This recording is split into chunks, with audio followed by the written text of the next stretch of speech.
mean, it's the same thing. All of our dogs are going to be motivated by something. Yeah. And their nails have to be trimmed. Yes, this is not a negotiable. Yeah. You know, it's like, you know what?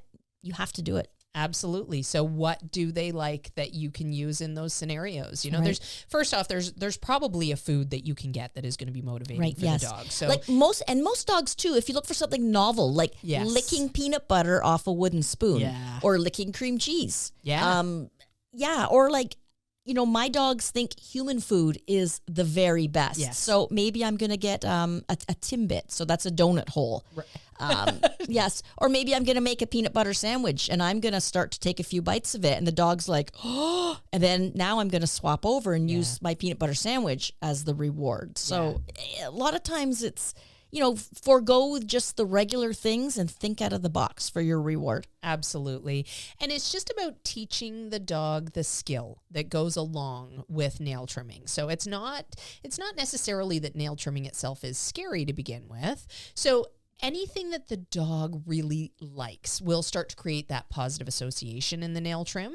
And if we can use those things, so maybe that's petting, you know, maybe that is butt scratches, maybe that is just getting the release from the table, right? So if I am working with a young dog that's not food motivated, then maybe I'm doing things like doing some handling work. And then by that, I mean, you know, taking hold of the paw and touching the paw. And when my puppy is good, I'm going to say yes, and then I'm going to put them down off the table. So now we get a little freedom off the table. Yeah. And then after I've had a little play or something to make it worth his while, I'm going to pick him up, put him back on the table, do another repetition.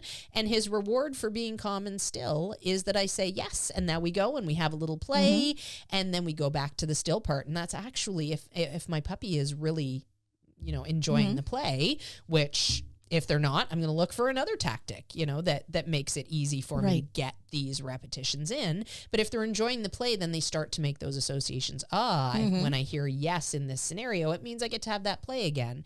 And it all becomes worth their while at that point. So rewards don't have to be food. You know, we end up as, we're so tunnel vision as humans, where we think that it always has to be this one thing. And that's not true. I mean, in the absence of money as a human, I would work for other things. Ice cream? Sure. Yeah. I mean, maybe some propane for my house. Send propane to Shannon's house. To Shannon. I'm living on propane for the first time, and whoo, boy, oh boy, did I get a little reality check with that new bill coming in. I mean, there's things that we would work for in place of money. I love kayaking. Like I would, that's a huge reward. It's like, okay, I'm going to get this lawn cut and then I'm going to go kayaking. Yeah. There you go. There's all sorts of reinforcement value in life. It's not just food. Food is a common currency that we use with dogs.